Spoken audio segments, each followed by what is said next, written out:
Екі оқиға. Жоғары қалай көтерілгенім есімде жоқ. Бар білерім бал татыған еріндердің дәмі. Алкоголь араласқан қыз құмарының иісі. Басым айналғаны соншалық, төменде дірсілдеген музыкада әсер етпей.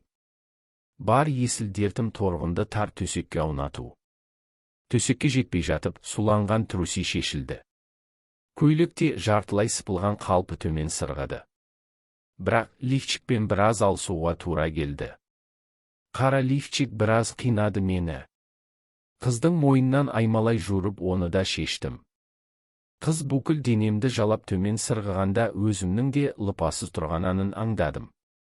Қыз байық төмен сырғып қолапандай мүшемді аялай сипады. Жұмыртқаларымды бірінші көргендей алақанында ойнатты та қатайған мүшеге ауыз салды. Бір сорғанан жұлын тұтаммен рахаттың не екенін сезінгендей болдым. Шашынан умаждай ұстап жабайы рахатқа батып қанша тұрғанымды білмеймін. Көзімді әрең ашып төмен қарасам, қыз қомпылдатып сорып жатыр екен. Енді сәл кешіксем, қыздың аузына бітіретін түрім бар. Торғынды қақалдырмай тұрғанда ұрғылайын деп жоғары тарттым. Төсекке құлай кеттік. Аузына бергендей аздай енді екі емшектің арасында қоптырғым келді. Торғын шалқалай жатты. Ойымды бірден түсінген сияқты. Ұп-ұлкен екі емшектерін қыса ұстап ыңғайыма көне кетті. Мен қоптырып жатырмын. Аздан сон төмен сырғыдым. Қыз бұтын кең ашып шалқалай жатты. Жайлап кіргізіп изеңдей бастадым. Тағы деген торғынның балғын дауысы мені одан әрмен елте. Осылай біраз соққылаған соң екі аяғын иыққа ілдім. Күн тимесі кеңінен ашылды.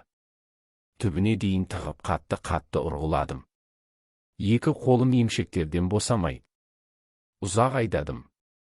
Бұл жолы да мүшеқаптың жоқтығы білінді. Жалма жан суырып алып, ақ бұрқыншықты қыздың үстіне жібердім.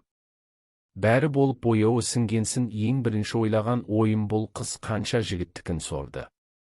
Ал мен онымен су істім. Құсқым келді. Бірақ амал не? Енді аузын дұрыстап жуып жүрген шығар деген соқыр үмітпен үйге қайттым.